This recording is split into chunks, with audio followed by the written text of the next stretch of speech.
Hello friends, welcome back to my channel পারমিতার গল্পে তোমাদের সবাইকে স্বাগত। আজকে চলে এসেছি, কোনো ব্লগ ভিডিও নিয়ে আসিনি।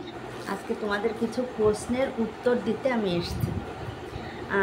তোমরা অনেকেই আমাকে প্রশ্ন করছো যে দিদিভাই তোমার চ্যানেল কি এখনও অবধি মনিটাইজ হয়ে গেছে? তারপরে অনেকেই প্রশ্ন করছো বৌদি তুমি ফার্স্ট পেমেন্ট পেয়ে গেছো ইউটিউব থেকে। অনেকেই প্রশ্ন করছো যে তোমার ওয়াচ টাইম তোমার কি সব কমপ্লিট হয়ে গেছে? তো সেসব ব্যাপারেই আজকে আমি একটু কথা বলতে এসেছি। তাই ভাবলাম যে আজকে কোনো ব্লগ ভিডিও করব না, আজকে এই ব্যাপারেই তোমাদের সাথে একটু আলোচনা করব। তোমাদের এই ব্যাপারে অনেক প্রশ্ন আছে, তো সেই ব্যাপারে একটু কথা বলবো আর কি। তো ভিডিওটা হয়তো অনেক বড় হয়ে যেতে পারে, আমি চেষ্টা করছি যাতে ছোট করে করা যায়, কিন্তু তারপরেও যদি বড় হয়ে যেতে পারে তোমরা কেউ স্কিপ করো না, তোমরা সবাই পুরো ভিডিওটাই দেখো। আশা করছি তোমাদের উপকার হবে। আর বিশেষ করে যারা নতুন ইউটিউব চ্যানেল খুলেছো, যারা নতুন নতুন কাজ করছো, তোমাদের তো আরও বেশি করে কাজে হবে, মানে আমার এই ভিডিওটাই আরও বেশি করে তোমাদের কাজে লাগবে। আর স্কিপ করে যদি দেখো, আমি যেই কথাগুলো তোমাদের বলবো, মানে অনেকই গুরুত্বপূর্ণ কথাই বলবো, সেগুলো হয়তো তোমরা মিস করে যাবে, তাই কেউ স্কিপ করো না। তো চলে আসি মেন ভিডিওতে। আমার 4000 সাবস্ক্রাইবার পূরণ হয়ে গেছে। ইউটিউবের একটা নিয়ম আছে, সেটা হলো 1 বছরের মধ্যে, মানে 365 দিনের মধ্যে 1000 সাবস্ক্রাইবার করতে হবে আর 4000 ঘন্টা ওয়াচ টাইম পূরণ করতে হবে, তবেই চ্যানেলটা মনিটাইজ হয়। তো আমার চ্যানেলের বয়স 1 বছরের থেকে অনেক বেশি, 1.5 বছর হয়ে গেছে। কিন্তু আমি প্রথম মানে এইগুলো জানতাম না যে 1 বছরের মধ্যে 1000 সাবস্ক্রাইবার পূরণ করতে হবে আর 4000 ওয়াচ টাইম পূরণ করতে হবে, এইগুলো আমি প্রথম জানতাম না। আর এই ইউটিউব সম্পর্কে বা ভিডিও সম্পর্কে কোনো রকম নলেজই আমার ছিল না প্রথম থেকেই। আর আমাকে হেল্প করার মতনও তখন কেউ ছিল না, এখনও নেই। এখনও যেগুলো করি নিজেই করি, আর প্রথম তো নিজেই করতাম সব কিছু। তো আমার প্রথম আমি 1 সপ্তাহ বাদে আমি ভিডিও দিতাম। প্রতিদিন আমি ভিডিও দিতাম না, 1 সপ্তাহ বাদে হয়তো ভিডিও দিতাম, কি 2 সপ্তাহ, কোনো সময় 2 সপ্তাহ বাদেও ভিডিও দিয়েছি আমি, যে মানে না জানা থাকলে যা হয় আর কি। তো এইভাবেই কেটে গেল আমার প্রায় 1 বছরই কেটে গেছে, প্রায় কি 1 বছর কেটে গেছে। তো 1 বছর যখন কেটে গেছে, ওয়াচ টাইম তো আমার পূরণ হয়ইনি। আর ওখানে দুটো ক্রাইটেরিয়া থাকে, একটা হলো ওয়াচ টাইম আর একটা হলো ভিউয়ার্স। তো দুটোর একটা পূরণ করতেই হয়, ঠিক আছে? তো ওয়াচ টাইমও পূরণ হয়নি, ভিউয়ার্সও পূরণ হয়নি। আর সাবস্ক্রাইবার যখন আমার 1 বছর পরে যখন আমি সাবস্ক্রাইবার, তখন আমার খুব টেনে হয়তো 35 জন কি 40 জন হয়নি, 30 জন কি 35 জন আমার সাবস্ক্রাইবার ছিল প্রথমে 1 বছর পরে, ঠিক আছে? মানে 1 বছরের মধ্যে যেগুলো করতে হবে আমি কিছুই তখন করিনি। তো 1 বছর পরে আমি দেখছি 30টা কি 35টা আমার সাবস্ক্রাইবার। তো যখন আমার চ্যানেলটা খোলা, তখন আমার 5 মাস চলছে প্রেগনেন্সি।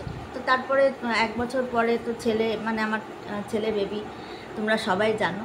তো ও অনেকটা বড় হয়ে গেছে। তো তখন ভাবলাম যে না, এইবার সিরিয়াসলি করতে হবে। আর ততদিনে আমি জেনে গেছিলাম যে 1000 আর সাবস্ক্রাইবার আর 4000 ঘন্টা ওয়াচ টাইমের ব্যাপারটা।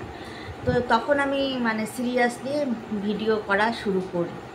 তো ডেলি একটা করে আমি ডেলি ব্লগ দিচ্ছিলাম। তখন দিতে আমার আস্তে আস্তে তাও সাবস্ক্রাইবার খুব একটা বাড়েনি, টেনে ওই 30টা কি 35টা থেকে চলে আসলো 50টা। আর লাইভ 50টা সাবস্ক্রাইবার না হলে ইউটিউব থেকে লাইভ করা যায় না। তো তখন আমি শুনেছিলাম যে লাইভ করলে ওয়াচ টাইমটা একটু বাড়ে, কিন্তু আমি লাইভও করতে পারছিলাম না, কারণ আমার 50টা সাবস্ক্রাইবার হয়নি তখন। তো তারপরে টেনে 50টা সাবস্ক্রাইবার হলো। এবার হঠাৎ একদিন আমি জানতে পারলাম যে প্রতিদিন ডেলি যদি একটা করে শর্টস ভিডিও ছাড়া যায়, তাহলে সাবস্ক্রাইবার গেইন হয়, প্রচুর গেইন হয় সাবস্ক্রাইবার। তো আমার তখন ধারণা ছিল যে তাহলে আমি প্রতিদিন একটা করে মানে লং ভিডিও, ডেলি ব্লগ মানে তো লং ভিডিও শ্যুট না করে আমি তাহলে ডেলি 3-4টে করে শর্টস ভিডিও করি, তাহলে তাড়াতাড়ি আমার সাবস্ক্রাইবার পূরণ হয়ে যাবে আর তাড়াতাড়ি আমার ওয়াচ টাইম পূরণ হবে। আমি তখনও জানতাম না যে শর্টস ভিডিওতে কোনো রকম ওয়াচ টাইম কাউন্ট হয় না। হ্যাঁ, তো আমি ডেলি মানে টাইমিংয়ের ব্যাপারেও একটা থাকে যে যেই টাইমটায় তুমি ছাড়ছো একটা পারফেক্ট টাইমটায়, কিন্তু সেটাও আমি তখন জানা ছিল না। আমি যখনই মনে হতো তখনই একটা করে শর্টস ভিডিও, মানে যখনই কাজের ফাঁকে সময় পেতাম একটা করে শর্টস ভিডিও ছেড়ে দিতাম। তাতে কি হয়েছে, আমার সাবস্ক্রাইবার বেড়েছে।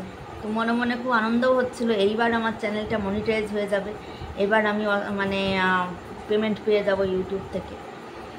তো আস্তে আস্তে জানতে পারলাম, মানে আমার তখন 1000 সাবস্ক্রাইবার পূরণ হয়ে গেছে, কিন্তু ওয়াচ টাইম আমার বাড়েনি।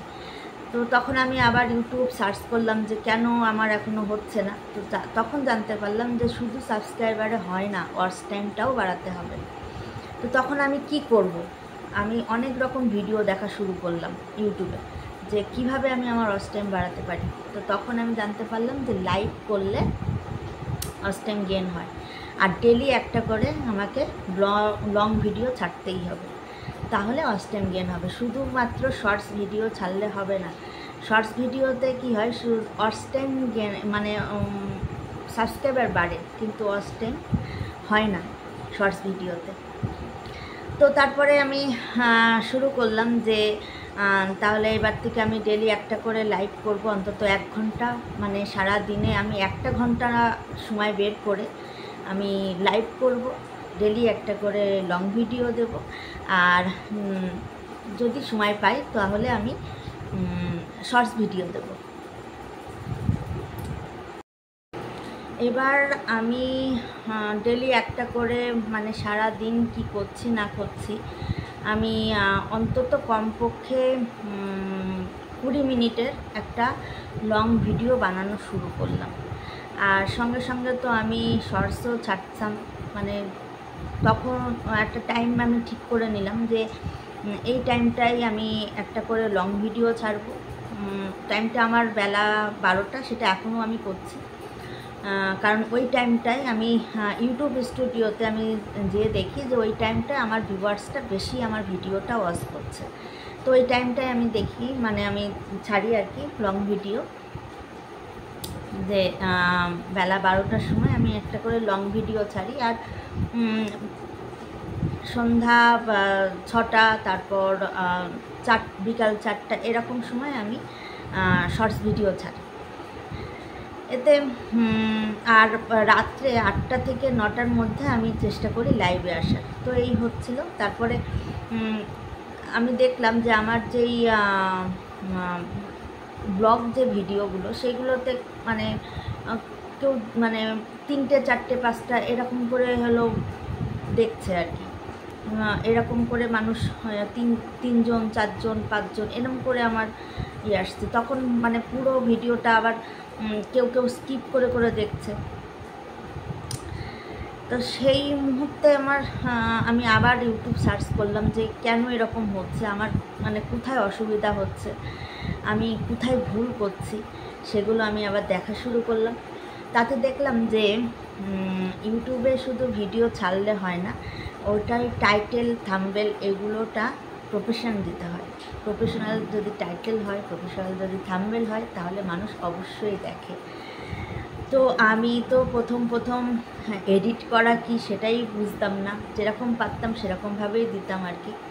কোনো সময় এমনও হয়েছে যে বিনা এডিটেই আমি ভিডিও ছেড়ে দিয়েছি। তো সেরকম করলে হয় না। তারপরে আস্তে আস্তে আমি এডিট অপশানটা আমি শিখলাম যে কীভাবে আমাকে ভালো করে এডিট করতে হবে যাতে মানুষ দেখে, হ্যাঁ, ভিউ যাতে বেশি হয়, 3জন 4জন থেকে যেন 10 জন হয়, 10 জন থেকে 20 জন এরকম হয়। তো আস্তে আস্তে ইমপ্রুভ হচ্ছে, এখন আমার ভিডিও অনেকেই দেখছে। তো এই হলো ব্যাপার। কিন্তু এখনও অবধি আমার ওয়াচ টাইম কমপ্লিট হয়নি, কিন্তু আমার প্রায় 4000-এর বেশি আমার সাবস্ক্রাইবার পূরণ হয়ে গেছে। আমি প্রতিদিন একটা করে লাইভ করছি, যাতে আমার একটু মানে আগের থেকে অনেকটাই আমার ওয়াচ টাইম বেড়েছে।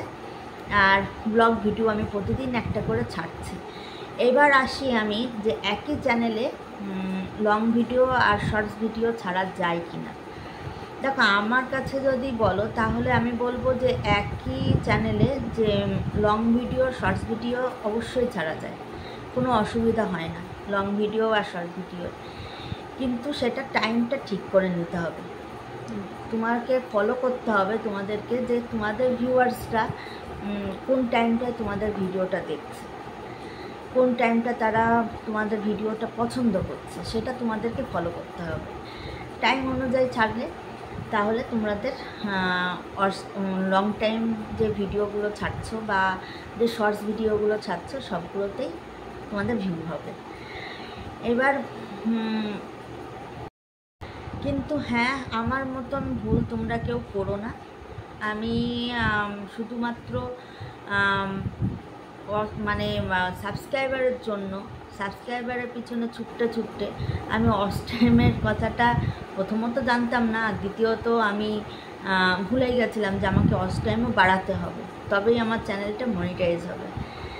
তো তোমরা কেউ সেরকম ভুল করো না, তোমরা ডেলি একটা করে লং ভিডিও ছাড়ার চেষ্টা করো। যদি ডেলি না পারো তাহলে অন্তত একদিন পর পর কি দুদিন পর পর একটা টাইম শিডিউল তোমরা ঠিক করে নাও, তাহলে ইউটিউব যেই সাজেস্ট যে সেটা মানে তোমাদের টাইমিং অনুযায়ী তারা সাজেস্ট করবে, এটাই আমি। আর ভিডিও ছাড়ার সাথে সাথে তোমরা ভিডিওটা খুব ভালো করে এসইও করো, টাইটেলটা ভালো দাও, থাম্বনেলটা ভালো দাও, নিশ্চয়ই তোমাদের ভিডিও ভিউ হবে এবং ভাইরাল হবে। আর সব সময় টাইমটা একটা বড় ফ্যাক্ট, তাই টাইমটা তোমাদেরকেই বেছে নিতে হবে। আর ইউটিউব স্টুডিও বলে একটা অ্যাপ আছে, সেটা যদি তোমরা এখনও অবধি ডাউনলোড না করে থাকো, যারা নতুন চ্যানেল খুলেছ তাদের উদ্দেশ্যেই বলছি, ইউটিউব স্টুডিও যে অ্যাপটা সেটা তোমরা ডাউনলোড করো। ওখানেই তোমাদের সময়টা বলে দেবে যে কোন সময় থেকে কোন সময়ের মধ্যে তোমরা ভিডিও আপলোড করলে তোমাদের ভিউয়ার্সটা বেশি তোমাদের ভিডিওটা দেখবে। তো সেই টাইমকে ফলো করে তোমরা ভিডিওটা আপলোড করো। আর নিশ্চয়ই ভিডিওটা একটু ভালো, মানে তুমি ভিডিও করে তুমিই দেখো, যদি তোমার ভালো লাগে তাহলে বুঝবে যে এই ভিডিওটা তোমার ভাইরাল হবেই। আর যদি তোমার ভালো না লাগে তাহলে সেরকম ভিডিও ছেড়ো না, তাহলে কি হবে যে শুধু তোমার কষ্টই মানে হবে, কিন্তু কোনো ফল পাবে না, বিফলে যাবে সব কষ্ট। তো আমি বেশিক্ষণ আর থাকবো না, আমার মনে হয় আমি খুবই অল্প কথায় তোমাদেরকে বোঝাতে পেরেছি সব কিছু। তো এখনকার মতন আমি আসি, সবাইকে টাটা, গুড নাইট। ফিরে আসবো আবার আগামীকাল নতুন একটা ব্লগ নিয়ে। আজকে আসলাম শুধুমাত্র তোমাদের কিছু প্রশ্ন ছিল, সেই প্রশ্নগুলোর উত্তর দিতে। তো সবাই পাশে থেকো, আমাকে সাপোর্ট করো। নিশ্চয়ই তোমরা যদি সাপোর্ট করো, তোমরা যদি পাশে থাকো, একদিন ঠিক আমার চ্যানেলটা মনিটাইজ হয়ে যাবে। তো সবাই চলো, টাটা, গুড নাইট, সবাই ভালো থেকো, সুস্থ থেকো। ফিরে আসবো আবার আগামীকাল নতুন একটা ব্লগ নিয়ে।